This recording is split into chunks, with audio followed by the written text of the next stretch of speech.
DeFi Decyphered. Short for decentralized finance, DeFi is all the finance you know and love, but on the blockchain. Practically speaking, DeFi comprises dApps that offer various financial services, such as lending and borrowing, margin trading, derivatives, and earning income on your assets, known as yield farming. Decentralized exchanges, or DEXs, are also an integral part of DeFi.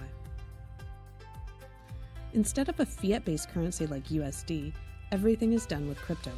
And instead of signing up for an account, you connect to dApps with a crypto wallet. dApps are built using smart contracts, which is code that executes when certain conditions are met.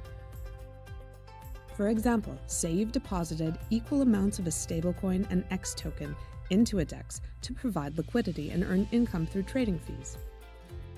When a predetermined condition has been met, say 10 trades have gone through your liquidity pool, you'll earn a predetermined amount of crypto, say 10 more X tokens. It's good to know that DeFi is not always the safest bet. Hacks and exploits cost the sector about $1 billion in 2023 alone. So DeFi offers lots of opportunities, but because of the risks, it's a good idea to only invest what you can afford to lose.